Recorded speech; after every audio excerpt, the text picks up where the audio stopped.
Hey guys, so today I'm going to be looking at more revenge stories. Yeah, let's just get right into the video. In secondary school, I was tormented by a specific bully.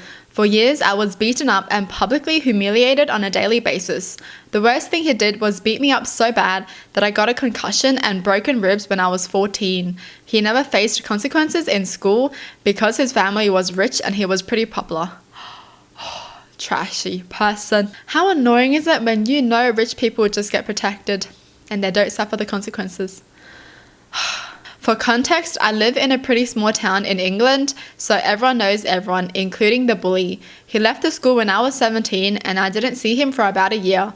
Around this time, I got way more popular and started going to parties and making more friends.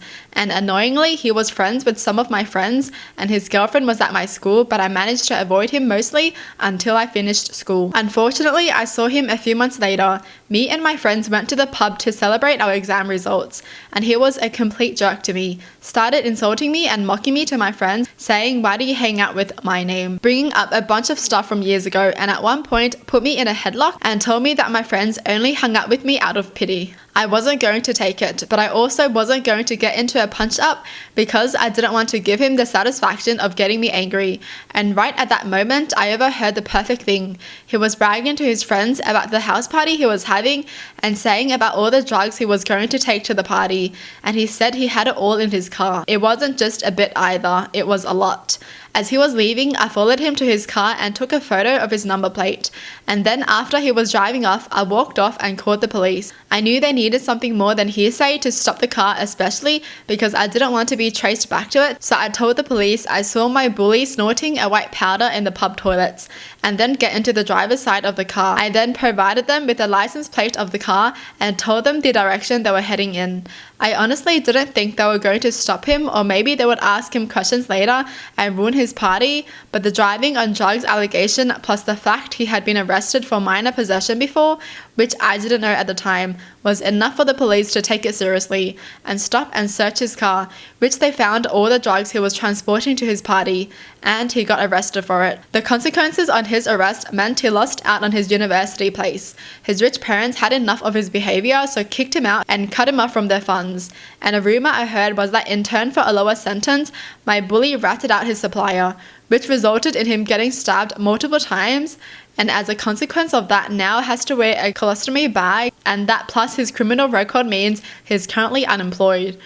Whoa, that actually took the biggest turn ever. Jeez. Yeah, if you're gonna be a trashy person like this, you don't deserve any good things. Seriously, you can't always break the law and then think nothing's gonna happen to you, alright? He got what he deserved. I mean, okay, maybe he did not deserve getting stabbed for that.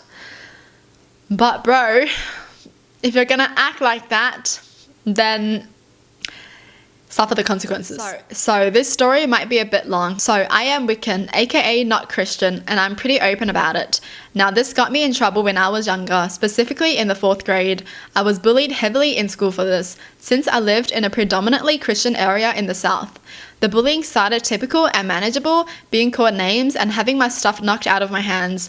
The only thing that got really under my skin was when they'd call me a Satanist or a devil worshipper. But even then I'd just brush it off since I'm neither of those things, and I'd even correct them on what Satanism was.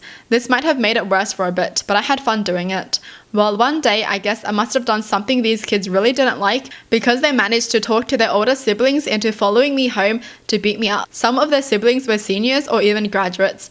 3 of them were legally adults. This is especially important. As a kid, I have no sense of danger and just took them following me as them going the same way. But I was still moving pretty fast because we got a Wii and I wanted to play Mario. Well, I managed to get to my yard, but not much further than that, when my backpack got grabbed and I was pushed to the ground. These teens were now beating me, and they weren't pulling any punches either. Well, I guess my mum heard the noise and came outside. They ran off after that. My mum picked me up and had to take me to the emergency room. I had 2 fractures in my nose and a broken arm, and the police were called while I was there. Remember how I said I reached my yard? Well, we had cameras that caught most of the assault and caught almost all of the teens' faces. The ones who were 16 and under mostly got a slap on the wrist, and that was that. There were about 7 of them, I think. Not all were hitting me, some were recording, but the ones who were 18 got arrested and faced some heavy prison time. Now, there was this 17-year-old who I will call Trashy Teen from here on, who managed to walk out of this after a few days in the county jail. My mum was not happy with this at all, since his birthday was about 2 weeks away and he should have been charged as an adult. Now, like I said before, this is a small town where everyone knows everyone else, and my mum knew exactly where Trashy Teen lived and knew his parents. This is the point where my mum shared the majority of the story. I like to point out that his parents weren't nice people at all, and my mum definitely had more than one reason to despise these people. It didn't take too long for my mum to work out a plan in her mind, because later that week she told me that she'd get them out of town no matter what. My mum is not a killer though, and while she later did admit she was tempted to enact the plan much sooner, she chose not to make things worse if she gets caught. She waited for 2 months, that is until summer break hit. Trashy family was not one to be quiet about big plans, since they love to brag about having more money than most in the town, and would always announce when they would be going on vacation, where they'd be going and for how long they'd be going for. This was it, Mum's golden opportunity. She made sure everything was set, checked around Trashy family's neighbours' houses for any cameras, made sure that she had a place she wouldn't be seen, and on the last day of Trashy family's vacation, as I said, they'd even announced how long they'd be gone. She went down at night and set the house on fire. The small town didn't have its own fire station. The nearest one was 45 minutes away. By the time a fire truck got there, the damage had been done. Most of the house was completely destroyed. Just like clockwork, that next morning they arrived to see the destruction. You could hear the screaming 3 blocks away. My mum just sat in her chair, drinking coffee and watching the Golden Girls. The reason I chose to write this now is because my mother passed away in 2017. This was when she chose to tell me the whole story. I didn't want anyone who knew her to read this immediately after her passing, so I waited a few years before sharing. Wow. Yo, this mom is definitely a badass, bro.